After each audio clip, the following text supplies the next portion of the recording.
continuidade ao nosso estudo de espiritualidade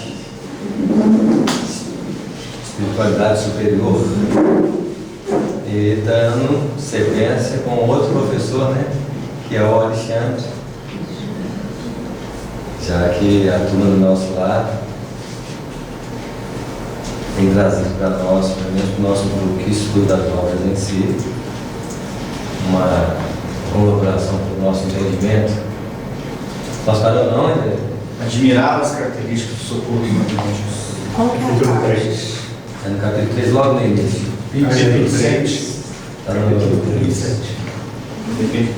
Sexto, sétimo parágrafo. Então vamos lá. Olha, o André Luiz disse assim: admirava as características dos socorros magnéticos dispensados às entidades sofredoras, quando Alexandre acentuou. O passe no centro espírita, ele é um princípio de um tratamento espiritual que provavelmente vai ser estabelecido na Terra um dia, já que o magnetismo, a energia são os fundamentos da formação aglutinadora dos corpos, da função orgânica. Nós não sabemos, mas cada setor, cada órgão tem sua característica própria, magneticamente falando, comandada por um conjunto de forças mentais que operam diretamente nesse funcionamento. Amanhã, talvez com mais profundidade, iremos saber operar com mais tranquilidade as nossas reconstituições de saúde, muito mais utilizando recursos magnéticos e energéticos do que os padrões materiais que ora nós usamos. Apesar de que a medicina tem desenvolvido formas de atendimento como floral, a medicina homeopatia, né? Já representando uma sutilidade no processo de tratamento. E entre esses processos nós temos o passe e o desdobramento dessa ciência energética que hoje está divulgada no mundo chamado de Reiki, né? Que é um tratamento mais específico, provavelmente muito mais próximo dos trabalhos exercidos no plano espiritual. O passe é uma terapêutica imediata, urgente. Mas quando você lê as obras de André Luiz, o trabalho, por exemplo, de imposição de mãos que os espíritos fazem, não são aqueles minutos rápidos que os centros espíritas oferecem.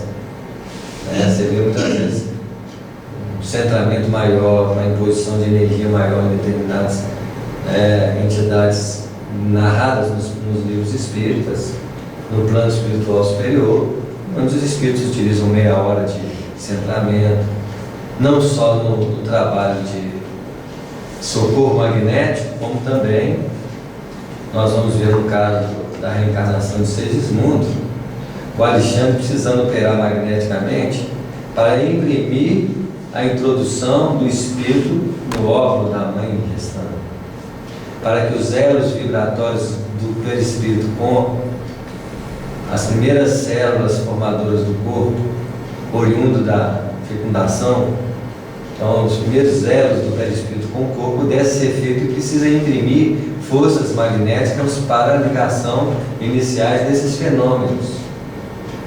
Então muita coisa ainda vai ser desdobrada para nós, e pela afeição da caridade, o passe ainda é aquela cota de amor que nós precisamos dar na emergência daqueles que estão necessitando. Muito bem-vinda, por sinal, porque é uma medicina natural, de graça, espontânea, né? E não é mágica, né? O pessoal acha que é mágica, mas não é, porque traduz trocas de energias, movimentação de forças que ainda nós não conhecemos profundamente, mas aos pouquinhos nós vamos compreender. Cada vez mais eles estão descobrindo que não existe química, existe física. E a física é que faz a alteração através da mudança dos elétrons dos elementos químicos. Isso mesmo. Então, um dos processos que faz essa mudança é o magnetismo. O pensamento nosso emite magnetismo. Então, se emite magnetismo, ele muda a composição química dos nossos substâncias que estão dentro de nós. Então, quem provoca as nossas doenças são exatamente o nosso pensamento. Quando tem alguém externo que faz alguma imposição de alguma energia, ele tenta fazer o contrário, ele tenta equilibrar esses elétrons. Então, é tudo física, não tem mágica mesmo. Tem até um livro que retrata muito bem como é feito o trabalho de passe, né, cientificamente falando. É um livro da doutora Marlene Nobre, né, que fala de passes, assim, explica muito, sabe, e faz a gente entender bem como que é realizado, como que aquele trabalho age no nosso organismo, né? Isso mesmo. Muito bom. Até a gente aprender a criar o nosso próprio campo mental de harmonia. Acaba o problema acaba o problema de qualquer coisa. O problema é que a nossa mente não é tão educada assim. Nós oscilamos em tantas diversificações de campos vibratórios, e cada órgão, então, submete-se a essas forças mentais de forma diferente, que vai proporcionar uma perspectiva desarmonizadora ou harmonizadora conforme o padrão que nós estabelecemos na permanência desses pensamentos. Parece que não, mas um estado depressivo, um estado angustiante, um estado que você alimenta, aquilo vai repercorrer sobre o seu campo vibratório fisiologicamente falando, proporcionando desarmonias vibratórias nos campos em que se apresentam, possibilitando a invasão de seres, por exemplo, germes psíquicos e físicos mesmos, que vai criar patologia para nós. Sim, deixa eu fazer uma pergunta. Ontem eu estava escutando uma palestra do Sérgio Brito. Então ele falando, né, que a gente, por exemplo, aqui nessa sala, é como se todos nós estivéssemos imersos numa piscina, vamos dizer, né? Então, por exemplo, o ar que eu expiro é o ar que você respira, né? Então a gente é como se a gente estivesse ali fazendo parte daquele todo mesmo. Então, por exemplo, a questão mental, vamos supor que o Dani hoje esteja desequilibrado. Eu recebo essa influenciação dele, mesmo ele estando em harmonia, eu vou ser atingida. Talvez é igualzinho, vamos dizer que a Terra e o Sol, né? O Sol espere uma carga de energia solar, porque a Terra tem um campo magnético propício. Quando a energia solar aproxima da Terra, o que aquele campo magnético faz? Ele protege a ação daquela energia sobre ela. Ele passa sobre a Terra, imprimindo uma força, mas a Terra consegue fazer com que a energia passe além dela. É a mesma coisa que acontece conosco. Vai depender da sintonia. Porque se nós podemos dizer que se o planeta é a aura do planeta, é a somatória do pensamento dos seres humanos, uma sala como essa é a somatória dos nossos pensamentos. A tendência é que, aglutinando semana por semana estudos nessa sala, ela começa a criar também um diapasão vibratório mais o quê? Mais harmonizado, mais equilibrado, que permite, quando nós entramos dentro dela, uma maior harmonia, chamando-nos para um estado mais equilibrado. Mas eu posso chegar aqui com determinadas preocupações, com determinados pensamentos, e tentar criar em torno de mim um campo vibratório mais distorcido, que pode, em sintonia com alguém que tem uma distorção, também fazer o quê? Uma atração, mas aquela carga de energias pode passar por mim, mas meu campo magnético ele me protege, fazendo com que aquelas ondas façam o quê? Sigam para frente, vai sintonizar exatamente com os centros de identificação, né? Por enquanto, nossos esforços Estudar a função. Não, admirava as características do seu corpo magnético, é isso aí? É depois Alexandre acentuou. Por enquanto. Ah, tá. Não por enquanto. Quando a Alexandre acentuou. Quando a Alexandre acentuou. Então vai. Por enquanto. Não, tá errado aí. Não, tá errado. Não era só a Alexandre acentuou. Vê se tem um por enquanto aí. Não tem. Esse capítulo tem algumas falhas. Tem? Você tem outro? Não. Não, vou ter que trazer para você eu ajustei ele. Ah, não, eu acho que Então é o tempo. Eu trago para você no PowerPoint. Então o pessoal vai ter que até chegar aí, porque vai chegar aí uma hora. Tá faltando umas partes. Você faz a parte. Por enquanto, nossos esforços são mais frutíferos aos ciclos dos desencarnados infelizes. Por quê? Porque os espíritos infelizes do plano espiritual, eles querem melhorar.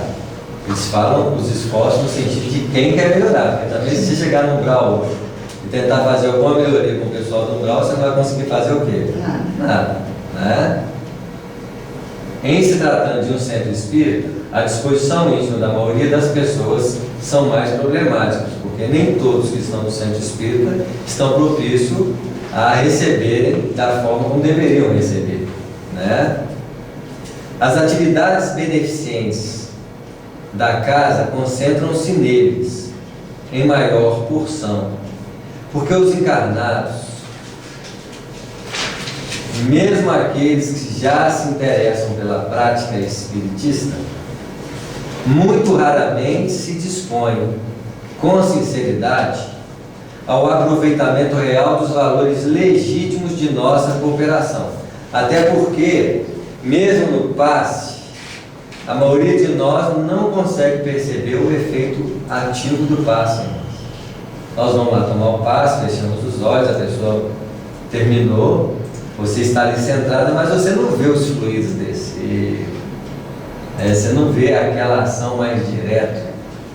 E pela sensibilidade do perispírito, provavelmente as sensações no plano espiritual é muito mais efetiva do que as sensações do plano físico. Mesmo assim, alguns de nós ainda conseguem sentir depois do passe uma certa leveza. Mas isso são pouquíssimas pessoas que conseguem fazer isso. É quase um efeito placebo. Você está ali assim, aí você se sente bem, né? Porque sabe que você está tomando passe, porque ainda não é uma ação direta, perceptível por nós, até porque são energias sutis, né? Que nós não conseguimos, nem sentir, falando no sentido tátil, nós não conseguimos sentir. E depois de longa pausa, prosseguir. É muito lenta e difícil a transição entre a animalidade grosseira e a espiritualidade superior. Tão lenta que nós gastamos o período de expiação e prova para fazer essa transição.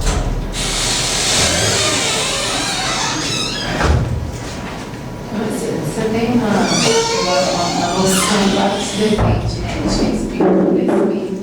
Mas mais ou menos quanto tempo tem espírito? Você saindo, né? Vamos sair da pedra lascada lá, que o mundo era primitivo.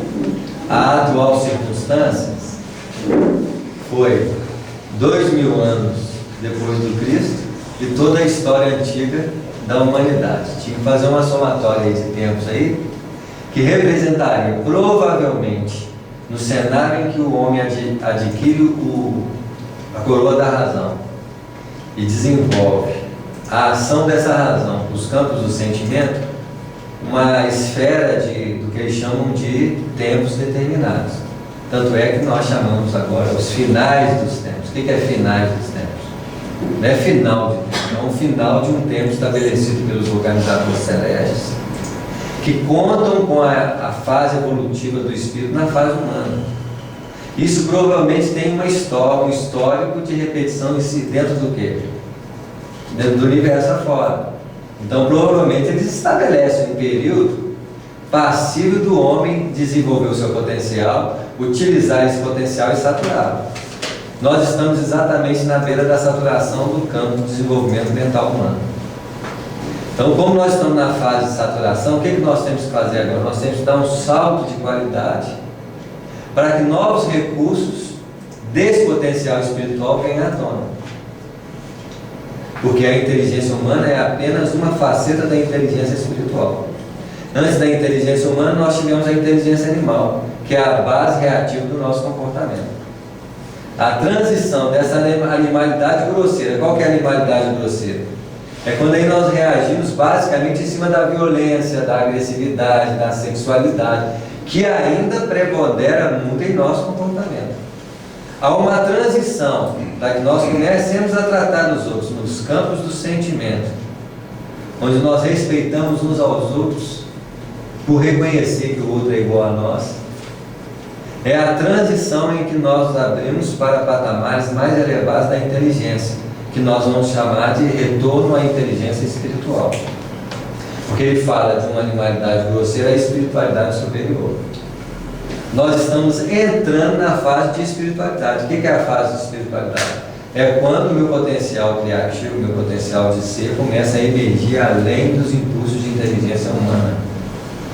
Da mesma forma que há uma transição entre os processos de animalidade para a humanidade, vai haver uma transição entre os processos de humanidade para a espiritualidade.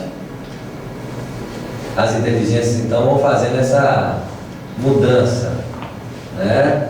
Porque a inteligência, ela é espiritual. O espírito que é inteligente. A inteligência espiritual opera sobre as faculdades que ela nos permite caracterizar o tipo de inteligência que vai ser. O nosso organismo, cérebro e todo o material desenvolvido nos permite usar a inteligência humana. Mas agora não, nós vamos ampliar os recursos do cérebro, da mente. Imagina o que não vai vir daí para frente. A própria estrutura cerebral tem que mudar. Nós usamos quantos percentuais de cérebro? Muito pouco percentual. Precisaremos ultrapassar os limites que hoje o cérebro humano usa. Por quê? Eu tendenciono a ter que fluidificar a própria estrutura neurológica. Eu não vou mais necessitar tanto de organizações tão densas como a que nós conhecemos hoje. Devemos realmente ampliar o nosso cabedal de possibilidades fisiológicas para o uso melhor da nossa capacidade de inteligência. Então esse período é estudado, como o período da primitividade também foi estudado. São fases que eles se estabelecem, chegam os finais dos tempos e começam novos tempos. Provavelmente a evolução, a partir do momento em que você identifica-se como espírito, ela passa a ser uma evolução em linha reta. Porque já não há tantos desvios e tantas distorções para nós cometermos. Cada vez mais o seu comportamento se identifica com o espírito e cada vez mais você vive como espírito. Então a tendência é que a evolução torne-se o quê? Uma linha reta de evolução. Então a fase mais complicada e provavelmente a fase mais longa da evolução espiritual é a fase da animalidade, a fase da humanidade. É a que mais agarra. É o que mais tempo o espírito utiliza, porque a partir do momento, vocês verem, o mundo de regeneração é um mundo tão transitório, porque ele é a tendência de desmaterialização para uma espiritualização do ser. Depois que você espiritualiza o ser, o que você vira? Mundo ditoso, mundo divino, ditoso, divino e celestial. Vocês lembram o nome aí? Não sei se celestial. Estou até introduzindo um nome diferente, talvez. Mas é uma coisa assim, do mundo de transição para o ditoso, que é o que faz a transição mais assim, aprimorada. Porque na hora que você chega no ditoso, do ditoso para o divino, do divino para o celeste, É mais rápido. é rápido. Porque aí o potencial espiritual se desdobra com muito mais propriedade.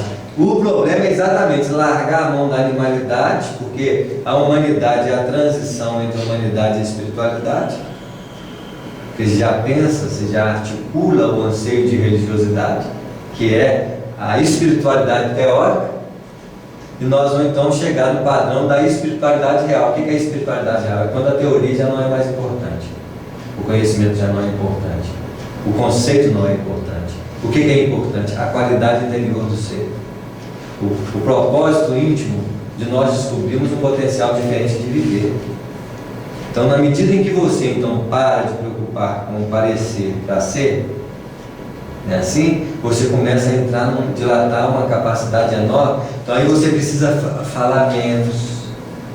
Os livros cada vez são mais grossos na medida em que nós precisamos pensar muito, conhecer muito. Na medida que você passa a ser, os livros vão começar a ficar o quê? Você tem menos necessidade de falar, de explicar. Então, vai chegar um dia que o livro é verbo. Que o verbo se fez carne e habitou entre nós. Porque o livro, nas condições dos verbos da criação, não tem nem eu, nem pronome, nem todas as feições superficiais que representam uma fala, principalmente articulando a importância do ser que está falando, ela vai se perdendo no tempo e no espaço. O eu não tem, o meu não tem, o nosso não tem. Você começa então a ficar verbo. Por quê? O verbo é a expressão viva do movimento da vida. Amar, viver, perdoar. Imagina quando nós não precisávamos falar tanto, e nós fazemos mais, nós articularmos mais, as nossas expressões são mais entendíveis, a nossa comunicação é mais pura. Por enquanto, para nós explicar alguma coisa, tem que usar muito o quê? Muita palavra. Porque quando eu não sou, eu preciso de recursos para ser. Não é assim? Imagina quando o português perdeu um tantão de elementos que materializam a linguagem. Quando nós utilizarmos as coisas, a matemática vai ser mais simples. Graças a Deus. Menos complexo. Quanto mais eu preciso de forma, mais complexo é as coisas. Porque eu preciso de muita coisa para investir. Preciso de muito controle, de muito comando.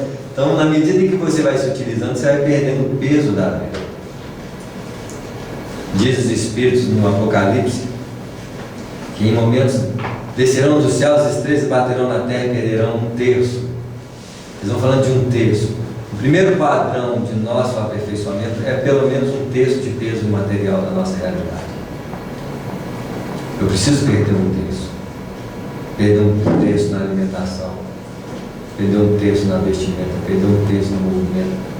Tudo nós vamos perder um terço de densificação com aprimoramento. É a primeira fase que nós vamos desenvolver. E um terço de modificação já é um absurdo. Já é um absurdo. Então as pessoas estão preocupadas com menos água, com menos comida, porque isso é necessidade planetária. Não é uma questão. Vai imprimir em nós uma modificação alimentar, uma modificação em todos os parâmetros da vida. Para muitas pessoas isso é um desespero. Vai acabar a água, vai acabar isso, mas não me preocupa não. Se você tem que se utilizar, tem que acabar. Tem que diminuir o padrão material da vida. Então tem muita gente vendo isso com horror. Com medo de passar fome. Isso.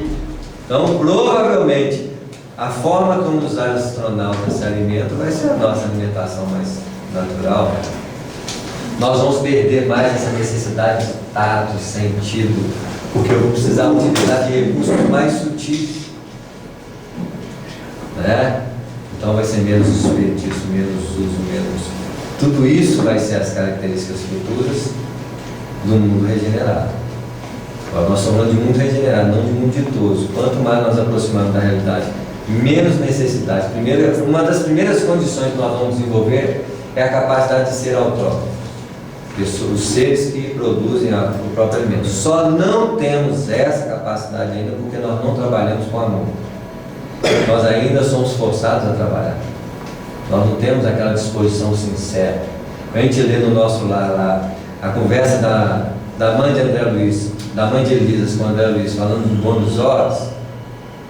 E quando André Luiz pergunta a respeito das condições de pagamento, se o operário recebe igual um médico, por exemplo, letrado, aí a mãe do André Luiz falou assim, os parâmetros nos planos espirituais, o que valoriza mais o ganho de um ser é o sacrifício que ele faz em benefício do que ele está fazendo. Então, o sacrifício é a marca de qualificação e a maioria dos homens ainda não aprendeu a trabalhar por amor ao trabalho.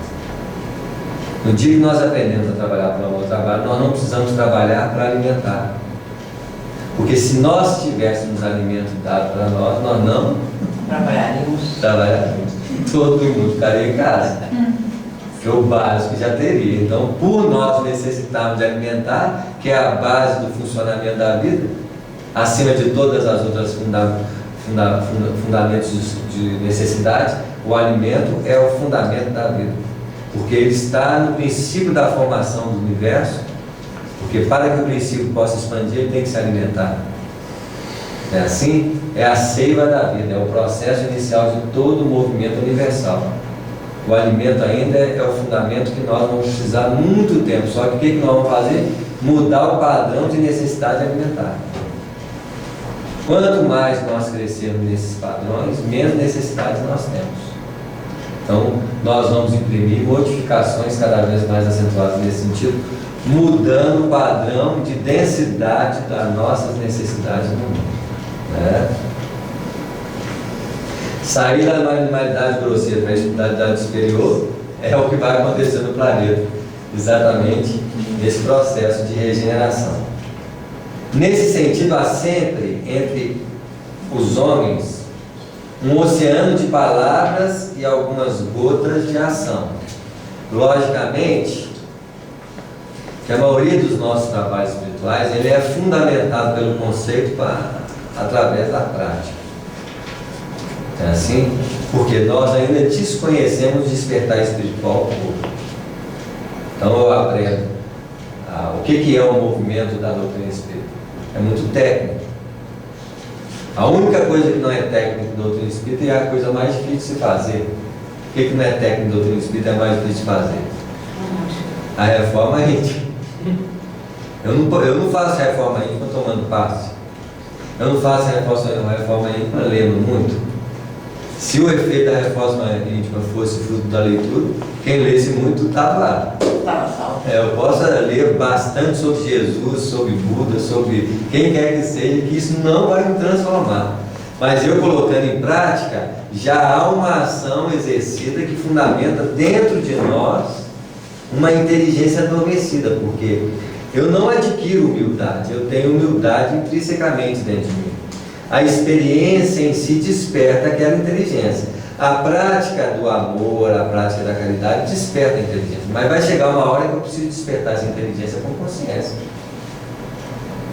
E vai ser muito mais fundamental eu observar os elementos que me impedem de desenvolver um potencial do que eu preocupar com o potencial em si. Em outras palavras, eu não vou preocupar em adquirir humildade. Eu vou preocupar em observar os efeitos contrários à humildade, o orgulho, a vaidade, a prepotência. É nesse manancial de energias distorcidas que está o problema. Eu tenho que observar quando eu me sinto orgulhoso, já que ele não é o oposto à humildade. Quantas vezes eu quero ser humilde, mas eu sou cheio de orgulho, então como é que vai ser a minha característica de humildade? Bastante orgulhosa, que é o padrão da humildade nossa. A maioria de nós quer uma humildade reconhecida.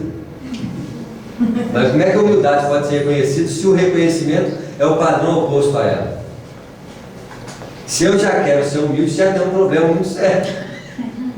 Porque eu não quero ser humilde pela humildade, eu quero ser humilde porque ser humilde é um destaque, é uma grandeza espiritual, é uma elevação. Então elevação, grandeza para nós ainda constitui um ganho de qualquer forma. É o ganho espiritual, então é ganância. Como que a humildade pode ser gananciosa? Então vai inverter o processo. Basta ver que quem é humilde não sabe que é humilde, até porque ele não sabe que é humilde exatamente por ele não perceber que ele é humilde. As pessoas vão reconhecer nele a humildade e vai assim, se é humilde, vai dizer, mas o que esse pessoal está falando? Eu não estou nem sabendo o que é humildade. Porque no dia que eu souber que é humildade, há uma distorção do processo. Tanto é que humildade é característica de quem? Do Espírito. O Espírito é essa característica. O Espírito, na sua essência, é humilde, é amoroso, é compreensivo. Coisas que são desenvolvidas, muitas vezes, sem a intenção direta para isso. Basta ver que nós não sabemos que virtudes nós temos. As virtudes reconhecidas, muitas vezes, são virtudes humanas. Não são virtudes espirituais. Mas as virtudes humanas estão sobrepostas à qualidade de inteligência espiritual que está por trás dela. Porque todas as impressões conquistadas por nós batem em cima da qualidade espiritual que está por trás, chamada de inteligência essencial. Porque a inteligência não é acúmulo de conhecimento. Qual é o nome que nós damos para o acúmulo de conhecimento? Instrução. Eu posso ser um cara muito bem instruído, mas não quer dizer que isso é uma faceta da inteligência. A instrução é a capacidade de inteligência de acumular informação. Agora, inteligência em si é a capacidade de expressar o próprio espírito. Basta ver que hoje se fala de inteligência emocional, inteligência espiritual, inteligência intelectual. Os coeficientes de inteligência estão espalhados hoje, não está só numa base. Pessoas são ótimas para comunicar, outros são ótimos para espiritualidade, outros são ótimos para matemática. Por quê? É uma inteligência inteira. Agora, o espírito é tudo isso. Imagina um espírito como Jesus. O potencial de inteligência dele é o quê? Totalizado. Ele é matemático, ele é físico, ele é médico, ele é tudo. Jesus conhecia tudo que as pessoas falavam no planeta Terra, sem nenhuma dificuldade de entendimento das leis que regem a vida. Tanto é que as leis que regem a vida do planeta Terra, quem criou elas? Ele mesmo. Ele proporcionou a existência dessas leis. Ele sabia manipular essas leis, nós não sabemos. Eu posso chegar na química e manipular as substâncias químicas, mas eu não sei ainda organizá-las de forma funcionais e naturais, porque eu não tenho essa capacidade, apesar de agregar partículas em torno de mim. Mas eu agrego porque eu quero, eu agrego porque é um automatismo conquistado no tempo e no espaço. É assim? Então, na medida em que nós conseguirmos ultrapassar esses limites, imagina uma mente que consegue manipular substâncias, partículas. Eu quero produzir qualquer objeto aqui na minha mão. Eu só posso produzir esses objetos quando eu estiver livre de todas as necessidades de ter objetos na vida. Porque eu não posso produzir ao meu bel prazer. Eu não posso produzir para mostrar para os outros. Jesus fez alguma demonstração? E olha que a maioria das pessoas queriam de Jesus demonstrações desse nível. E aqui, a menos ele queria fazer. Curas, transformação de corpo, multiplicação de pães e peixes. É o que mais se acentua no Evangelho, que o pessoal mais quer ver. Ressurreição de corpos, né, assim? E ele ainda insistia na perspectiva das pessoas compreenderem a realidade de si mesmo. A realidade espiritual era o fundamento do pensamento dele. Estava preocupado de forma nenhuma com os aspectos superficiais da mente. O que as pessoas queriam ver? Fenômenos. Porque quem quer ver fenômenos está ligado ao quê? Aos sentidos. E assim, quem não quer ver fenômenos está ligado à intimidade, a uma necessidade interior. Tinha gente que não estava preocupado com os fenômenos de Jesus, mas queria ouvir o que ele queria dizer. Essa pessoa estava voltada a um padrão de necessidade íntima, enquanto os outros, e a maioria, está preocupado com o quê? Começa um centro espírita para manifestar espírito aí. Fica lotado, por quê? É a necessidade das pessoas ainda verem o espírito. Nós temos necessidade de encontrar com o nosso próprio espírito.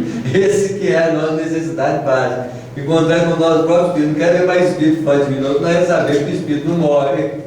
Não é assim? Que eles comunicam em toda parte. Para que eu quero isso? Eu quero encontrar com o meu, eu quero saber como eu comporto, como que eu vivo, qual é a qualidade do meu espírito na Terra. Porque isso é a marca de representação que reflete Deus na vida. Para saber se a minha qualidade espiritual fala de Deus ou fala de quem? Dos bichos. Que é a nossa tendência de demonstração, raiva, mágoa, tristeza, inveja, ciúmes. Quantas coisas são oriundos do nosso apego relacionado ao nosso passado evolutivo. Os nossos problemas são problemas animais retratados no reino humano. É fome, é sexo, é disputa, é poder, que é os problemas animais. É o medo do outro. A fêmea está aqui, o outro tomar a fêmea preocupado com o macho, né? Assim, quais são os problemas humanos? Os mesmos. Nós não temos a confiança em nós mesmos, nós não temos confiança no outro, nós não temos padrões que são característicos das qualidades espirituais da vida. Nós temos padrões ainda presos ao quê? Aos padrões dessa animalidade grosseira que caracteriza a nossa evolução. Nesse sentido, há sempre entre homens um oceano de palavras e algumas gotas de ação. nós procuramos ter muitas ações espirituais, decorrentes do aprendizado espiritual, que é a aplicação da técnica. Então, no centro espírita, o que funciona no centro espírita? Palestra, isso é o que? Técnica. Acúmulo de informações, transmissão de informação. Passe, isso é o que? Técnica. Quais as reuniões tem no centro espírita? Mediúnicas, técnicas, de atendimento psiquiátrico, espiritual, médico, numa nova órbita. Vocês acham que amanhã quem vai conversar com o espírito de um obsessor? Um psiquiatra, um enfermeiro da medicina psiquiátrica, que a medicina, para tratar um paciente que está com problemas psíquicos, ele tem que tratar uma rede que está envolvida em torno dele. Não adianta eu tratar só. Na verdade, a maioria dos problemas que nós estamos tentando ajudar, nós temos que não focar apenas no problema, mas na rede que envolve aquele problema, porque não adianta eu ajudar meu filho. Se ele está submetido a um meio, eu tenho que ajudar todos os outros que estão envolvidos junto com ele, se eu quero ajudar ele efetivamente. E se eu penso só nele, eu me perco no processo de auxílio, eu não vou conseguir. Porque a melhoria dele depende de uma série de elementos que estão circunscritos a ele. Aí você começa a ampliar. Hoje mesmo eu estava lendo um livro da Libertação, numa reunião mediúnica, que as filhas estavam cansadas de tentar ajudar o pai. E a mãe falou para minhas filhas, todas as nossas conquistas foi decorrente do que seu pai fez por nós. E eu já estou me preparando para, porque nosso bem-estar material foi decorrente de um crime que ele fez com um parente. Ele se enriqueceu ilicitamente, mas nós fomos beneficiados com a escola, com o bem-estar material. E toda a nossa felicidade foi decorrente do que ele fez, um crime, nós não sabíamos. Agora o que nós temos que fazer é ajudar. Ajudar não só ele, mas também o primo que ele o quê? Lesou. Eu já estou me preparando para receber os dois como filhos, mas não só os dois, já estou querendo receber as 6 entidades na qual ele está vinculado a nível de companhia espiritual, que ele criou depois da morte, para que eu possa aprender com Jesus a trabalhar o amor sobre o sacrifício silencioso. E isso já é uma representação de um amor mais à frente. Porque uma pessoa que pensa não só ajudar os dois elementos que estão envolvidos diretamente com ela, mas as entidades que estão vinculadas a ele em processo de somatório, já representa uma capacidade de desenvolver um amor mais o quê? Mais dilatado. Sem reclamação, porque a maioria de nós ainda fala do que vai fazer. Eu vou reencarnar, vou trazer isso, assim, como se fosse um heroísmo. Então, ela falou sacrifício silencioso, porque nessas horas você não fala o quê? Fala nada. Você faz. É assim? É onde nós aprendemos, notamos os limites das nossas capacidades de auxílio. Enquanto o auxílio está perto das pessoas que nós gostamos, dentro dos campos limites nós acostumamos, é um auxílio favorável. Ultrapassa um pouquinho mais, peça de nós um pouquinho mais, das pessoas que nós julgamos, das pessoas que nós olhamos com um olhar discriminador. Nós já falamos, não, isso aí, você está pedindo demais de mim. É onde talvez principia um princípio de um amor mais do que? Mais elevado e dilatado. É onde nós ainda não conseguimos movimentar, porque a nossa mente ainda está circunscrita a um movimento de órbita fechado a princípios de aprendizado ainda muito leves para a estrutura do nosso espírito, cuja capacidade está ainda expressa em percentuais muito pequenos do que pode atingir o quê? Ao infinito.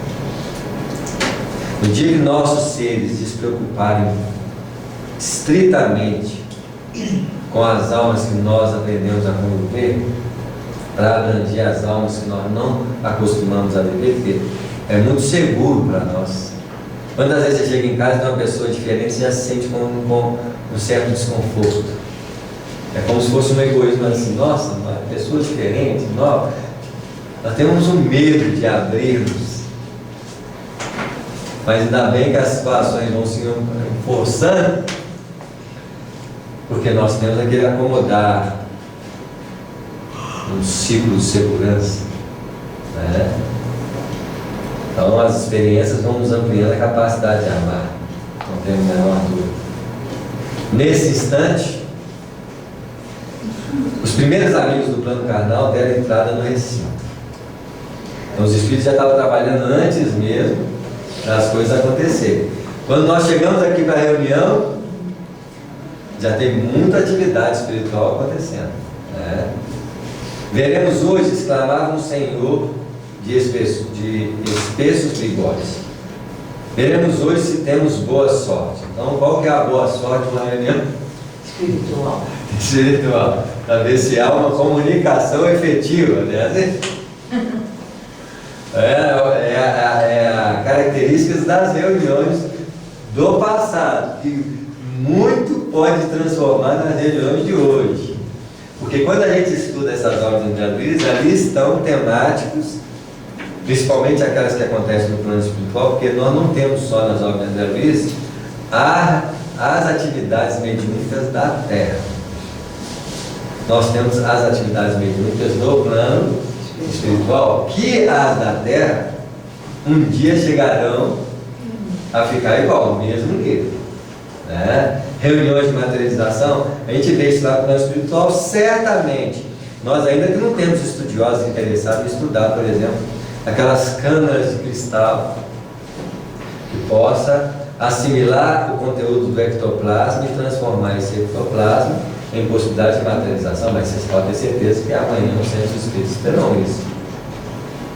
Então imagina o primeiro centro espírita que fizer a materialização de espírito em câmaras de materialização. Primeiro que ele vai ter que fazer isso bem no silêncio, bem silenciosamente, para não despertar o interesse.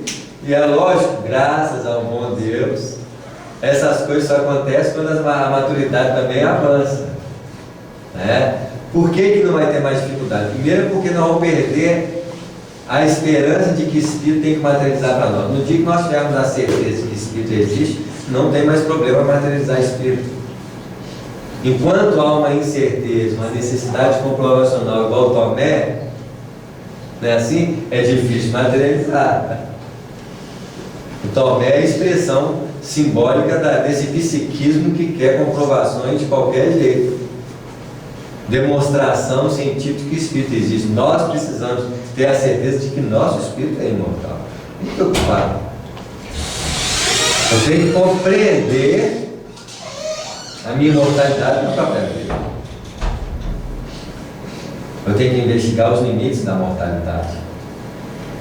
Porque a mortalidade é feita de quê? De uma ação de aspectos materiais sobre o meu corpo material. Eu falo que eu estou morto quando a ação material sobre o meu corpo material cessa a vida. Não é assim? Mas eu tenho que compreender em mim, no efeito existencial da minha consciência, se a ação material interrompe a consciência. Vou ter que comprovar, por exemplo, eu posso cortar todo o corpo, mas a minha consciência fica picada. Então eu começo a testar a imortalidade da alma na própria vida. Porque se o efeito destrutivo de um corpo não afeta a minha consciência, isso quer dizer que a ação material sobre a consciência não é afetada. Isso quer dizer o quê? Que a mente, a consciência, ela é imortal. Lógico, quando eu estou com uma dor de rins, quando eu estou com uma dor qualquer, eu estou sentindo a expressão do quê? Do corpo. O que faz com que minha consciência fique presa àquela dor. Chame a atenção sobre ela. Mas não quer dizer que minha consciência está com dor. A dor da consciência é diferente da dor física. Se você toma um remédio que tampona a dor, não há repercussão de dor consciencial. Eu posso pensar sobre a dor, por exemplo, e falar assim: poxa, você é um cara que trabalha muito na doutrina espírita, ainda tem dor? Aí você começa a distorcer o processo. Mas então trabalhar na doutrina espírita te dá privilégio de não ter dor? Então todo mundo vai virar o quê? Espírita. Todo mundo é espírita. Isso é mentira. Nós vamos ter dor igual todo mundo. Se virar espírito, não tem. Isso mesmo assim ainda tem gente que pensa na dor lá. Já remontando de pensamento é um problema do dela. nosso espírito. É verdade. Aí a gente deixa de ter dor. No dia que a gente manipular com autoridade a cura do nosso próprio ser, não vamos curar qualquer dor. Por que eu preciso introduzir algo fora de mim se eu posso produzir? Mas que dia que eu vou ter autoridade para ter a saúde integral? Quando eu parar de adoecer meu corpo, comer com equilíbrio, falar com equilíbrio, pensar com equilíbrio, ter harmonia em tudo. Aí eu tenho o direito de me curar. Eu não tenho direitos, eu ainda estou adquirindo direitos pela medicina de diminuir a atrapalhada que eu faço na vida. Porque na verdade nós atrapalhamos a nossa vida. Não sabemos fazer nada, não sabemos movimentar, não sabemos falar, não sabemos comer, não sabemos pensar. O que nós vamos produzir em cima de uma estrutura sensível às vibrações do nosso ser? Nós vamos produzir campos propícios à desarmonia. Eu desconfio de tudo, eu tenho medo, eu tenho perseguição. Quantas coisas eu vou criando em torno de mim, propiciando a desarmonia do corpo? Quantas vezes nós não sabemos falar, gente? Qual que é a qualidade da nossa fala durante o dia? Qual que é o padrão de qualidade? Ué. Como produzir harmonia e cura em mim, como médico da alma, se eu não sei utilizar os recursos para esse benefício? Jesus falava bobagem? Não. Provavelmente não, ele só falava o quê? Criando. Nós não. O que nós criamos? Nós vemos com profundidade. Hoje já saímos na rua, já ficamos olhando, desconfiando de todo mundo, julgando todo mundo. Olha só, o ato de julgar, visualmente falando, é uma distorção dos olhos, necessitando reencarnatoriamente o uso de quê? Do óculos. É uma distorção. Você não está vendo com profundidade, escutando com profundidade, movimentando com harmonia. Nós temos isso, gente? Infelizmente nós somos ainda o ser que tem potencial que não sabe usar. E queremos mais ainda. Nós somos aquele ser que queremos cada vez mais recursos. E eles perguntam assim: e os que você tem, você já sabe usar? Só tem direito de ter quem mais sabe usar. Eu quero escutar os espíritos. Meu filho, você não escuta nem o seu semelhante. Você quer escutar espírito porque só que ele desencarnou, ele ganhou importância de ouvir? Escuta melhor as pessoas do seu lado, que você tem direito de desenvolver a audiência. Veja com profundidade, você desenvolve o quê? Então, qual que é a melhor metodologia de desenvolvimento mediúnico? Colocando o bem em todos os recursos da nossa vida. O bem é o agente de melhoria em qualquer circunstância da existência. Então, qual deve ser a nossa ocupação? Eu falo preocupação porque eu não vou colocar o bem no pensamento. Eu tenho que colocar o bem na onde? Na prática, no mínimo na prática. Porque se eu opero no bem, qual vai ser o meu problema? Eu digo para as pessoas: não prejudica ninguém, já é um grande passo. Não seja você o agente do quê? Do mal. E se você faz o bem, qual que é o problema? Vou pensar em karma? Não. Vou pensar no passado para quê? Se eu estou fazendo bem, qualquer coisa que vai vir, eu vou fazer bem. Se é do passado ou se é do presente, eu vou fazer o bem, não interessa, eu não vou pagar mais nada. Tem gente que fica preocupado em pagar. O que eu tenho que fazer para pagar melhor? Foi móvel de nossas preocupações antes? Foi. É assim? Se você tem uma deficiência qualquer, um limite qualquer, abre o olho. Aquele limite é decorrente de uma necessidade anterior. Olha o seu limite. É na área da audição, é na área de visão, é na área... É o dinheiro, é o sexo, qual que é a área? Procure fazer melhor naquela área e ajudar os outros naquela área, de todas as formas possíveis. Que já é um princípio focado. Mas eu vou fazer o quê? O bem geral. Não vou falar mal dos outros, vou preocupar em ajudar, vou procurar fazer a minha parte. Uma pessoa dessa, qual que é a preocupação que ela vai ter, gente? Nenhuma. Tem que ter preocupação.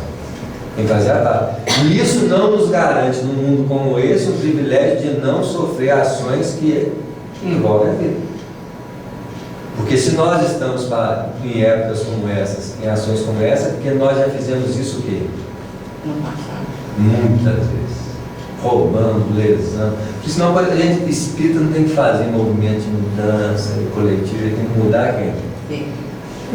Não tem que sair na rua para fazer, como é que fala? Pregações. Não, eu falo esse movimento. Como é que chama esse movimento coletivo? Passear. Eu tenho que demonstrar meu comportamento no dia a dia. A passeada eu não faço passeada, eu sou a passeada. Sua própria. A maioria das pessoas que fazem passeada não cuidam nem do quarto.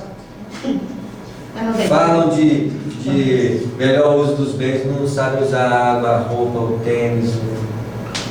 Como que eu vou exigir dos outros sem ter postura pessoal para tomar água?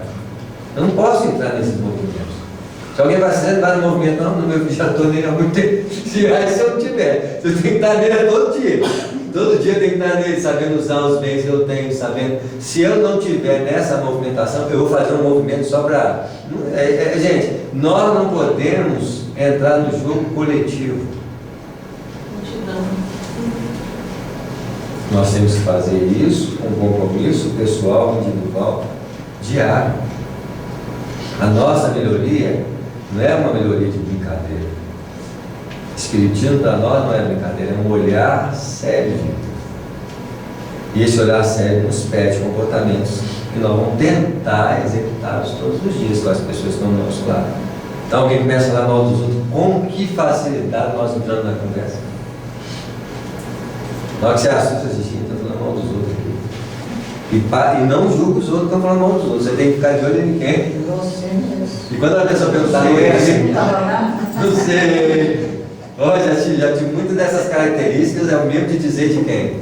Você. De mim mesmo. E a gente tem que aprender a responder só de nós. Para de dar questão dos outros. Se alguém vai dizer, fulano faz isso, eu já tive tendências piores, cadê? Eu tenho que ficar de olho em mim. Porque o sábio não fala dos outros, o sábio fala de quem? Ele fala de forma consciente. Se alguém pergunta se eu posso usar droga, ele fala assim, eu não faço isso. Usar droga prejudica a minha função cerebral, o comportamento Se cada um fizesse assim, o mundo seria uma paz. Isso aí, porque nós estávamos preocupados com o problema. A fonte de problema é uma só. Não é o outro, gente, é quem? É eu. Na função educadora você ainda ajuda o outro, conforme a idade dele. Tem hora que você já tem que começar a ser mais exemplo do que escutar, orientar, mas a gente não quer que os outros passem por muitas coisas que nós passamos. Ô Samuel, mas a gente está vivendo um cenário político, por exemplo, quando as pessoas começam a falar de política, né, eu tento, nessa postura, fazer um esforço para não julgar e para não entrar naquela fala de agressividade também. Mas a gente pensa, né? Então, quando você assiste determinadas coisas, igual já foi colocado aqui, né? A gente não sabe se a gente lá, dentro todas aquelas possibilidades que são abertas para essas pessoas, de terem imagem, né, e tal, se a gente também entraria naquela. Mas isso é o racional, né? Que a gente aprende aqui. Mas quando a gente assiste determinadas coisas, e vê algumas situações, ainda mais quando fala que bilhões desviados, isso e aquilo, a gente acaba, eu pelo menos assim, confesso, o meu sentimento, eu fico indignada pessoalmente, fico muito indignada e eu fico pensando, poxa, realmente eu não posso julgar, mas eu penso que eu não faria isso, sabe? Meu pensamento é esse, a pessoa está julgando. Pior é isso não, porque nós já fizemos isso muito, por isso nós estamos nesse cenário. E esses são alunos que aprenderam muito sobre nós. Eles são nossos alunos. Isso. Então, na verdade, a gente tem que ter um olhar de uma crítica mais, uma crítica mais porque a gente, provavelmente, se a gente não teria coragem de fazer, um dia a gente fez. E a gente tem que torcer para as coisas funcionarem, para a justiça funcionar. E Quando a justiça funcionar, eu tenho que abrir o olho. Porque a gente quer que a justiça aconteça só lá, mas se a justiça acontecer lá, aí vai chegar na onde? Aqui. Vai, porque seria uma incoerência eu querer justiça de 100 bilhões e eu não quero uma justiça de um detalhezinho menor que aqui está afetado. A justiça ela tem que ser ampla. Até então a gente pensa que o crime É só lá. o André Luiz mesmo desencarnou, quando o companheiro falou assim, pena que você vê pelo suicídio, falou assim, mas o que está acontecendo? Eu não sou suicida, não. Quando ele explicou detalhadamente o que era suicídio na linguagem espiritual, ele falou assim, eu não sabia que pequenos crimes, pequenos erros eram vistos dentro das linhas de justiça Divino. Então, muitas vezes a gente está olhando assim No todo. numa grande expressão, mas nós não sabemos o quanto nós somos iguais a eles, nas pequenas coisas. A gente faz o mesmo em menores proporções, né? Isso, porque a gente quer justiça. Cuidado quando a justiça chegar. Se a gente quer justiça, ela chega. E ela não vai chegar. A gente acha que a justiça só vai chegar lá. E vai acontecer lá. Na hora que você chegar a assustar, que você está fazendo um negócio, alguém vai assim, ô meu filho, pode parar aí. O que foi? Não, isso aí é contravenção, isso é... Não, mas espera aí, isso aqui não... Ou você também faz, nossa, não podemos fazer mais não, você não pediu o cara lá para não fazer, aqui também não pode não. Então a tendência é que as coisas começam o quê? A generalizar-se.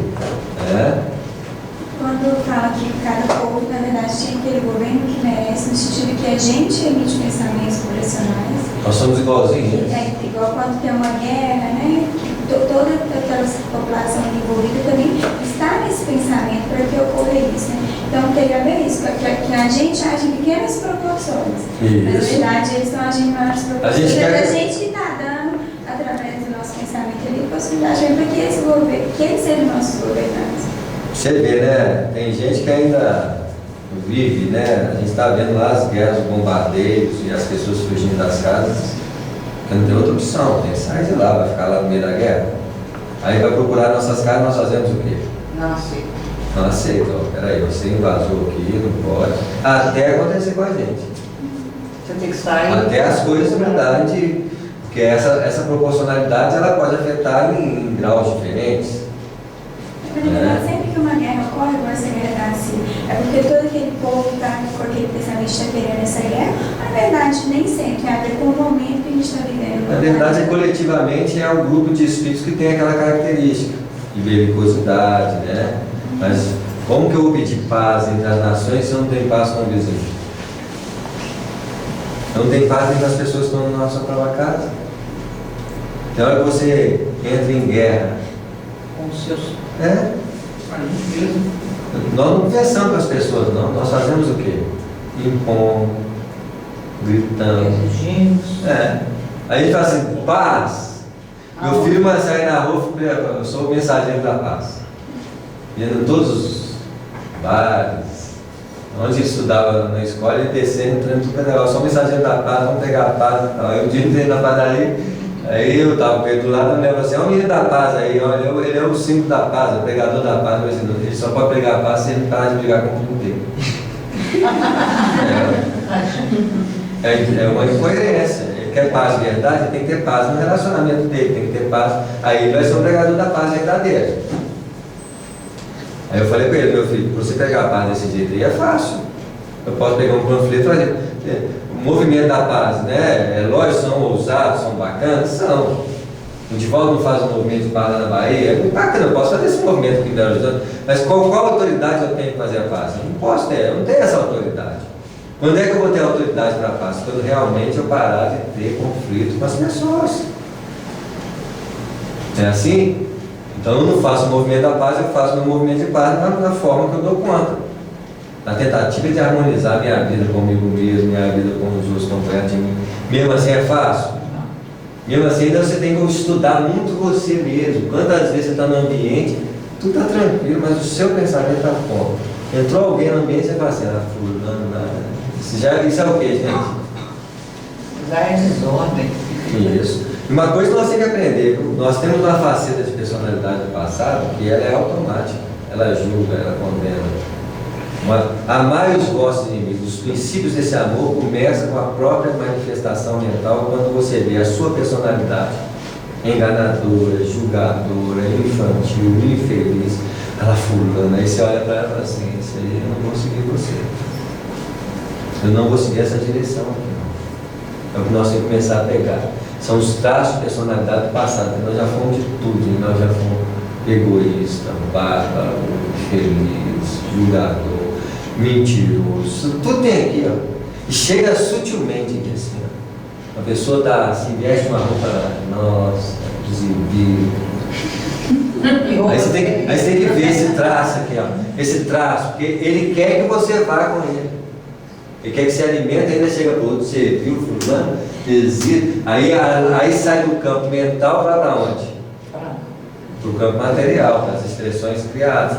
Imagina quando nós começarmos, amar os inimigos é quando nós começamos a ver os traços da nossa inferioridade, daquilo que nós somos, que não queremos ser mais. A vontade de falar mal dos outros vem, a vontade de diminuir alguém, a vontade de falar, aquela expressão que nasce da onde? Pensamento. Você está ali comendo, vem o outro, você está de olho no prato do outro, aí o outro está comendo, né?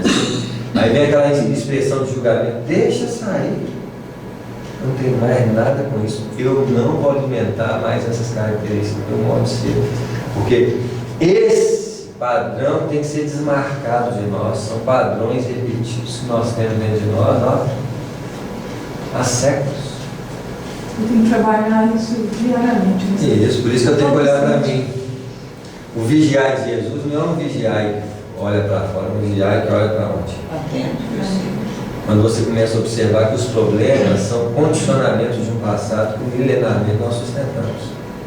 A regeneração é essa limpeza metódica, natural, que você observa a tendência dentro de você sem lutar. Não precisa lutar. Nossa, pensei assim, pensou, isso é automático. Como é que eu vou? Não pense, vai sair, gente. É uma tendência. Só que uma tendência quer nos levar a falar e a agir. Hoje eu posso dizer que nós podemos olhar 80% das nossas tendências e deixar sair. Imaginem cada vez mais que uma tendência, um anseio, uma perspectiva de desequilíbrio sai de nós. E gente, é cada absurdo. Uma vez eu estava fazendo a caminhada, passando uma menina assim, simples, um pensamento estrupo. Eu olhei aquele pensamento assim, estrupo, o que é isso? Será que tem alguém do meu lado? Mas pode ser alguém do meu lado, mas também pode ser um traço do quê? seu mesmo. Isso. Um traço que vem, você olha assim, mas isso aí não faz parte de mim mais não. Isso aí, se fez parte alguma vez da minha vida, você não chega nem perto mais. Mas, nossa, que é isso? Meu Deus, o que vem? A gente vem de tudo. Nós somos ricos de experiências do passado. Nós não sabemos as matrizes. Primeira coisa, não julga ninguém. Você não pode julgar ninguém. Você pode ser a coisa mais absurda que existe. Nada é absurdo aos nossos olhos. Primeiro porque pode ter sido característica do nosso ser. A gente tenta trabalhar isso, né? Mas na verdade a gente censura muito a gente mesmo quando vem um pensamento que a gente acha que já, né? Você vê, e a censura ajuda em quê? É nada. Em nada. Por isso que o vigiar ele tem que ter uma característica de não julgar. Não julgueis para não ser julgados. Do que ele está querendo dizer? Para de julgar a si mesmo. Quanto mais eu julgo a mim mesmo, mais eu julgo quem? Os outros. Quando eu aprendo a não julgar e a observar os fenômenos naturais do meu passado espiritual, que pode vir de tudo, no nível de violência mais profundo, há uma expressão mais simples, não importa. O que eu tenho que fazer é que aquele impulso energético vai sair. É o padrão vibratório que o meu espírito podia criar. Que graças a Deus você faz o quê? Deixa eu sair. Você começa a fazer uma limpeza das marcas do passado, que são energias condensadas dentro de nós e que precisamos regenerar. É somente quando nós abrimos. Então não é absurdo pensar qualquer coisa. Quem mãe, eu não pensei na morte do meu filho. Não, você não está desejando. Isso é um pensamento o quê? Automático. Se você pegar, se a gente pegar tudo que sai da nossa cabeça e achar que nós estamos intencionando, nós estamos perdidos. Eu comecei muito a aprender a fazer isso aqui com vocês, né? Mas tem horas assim, eu chego até a sacudir de cabeça. Você vê, né? Eu não quero E não pensar. adianta sair de cabeça e vai sair mesmo.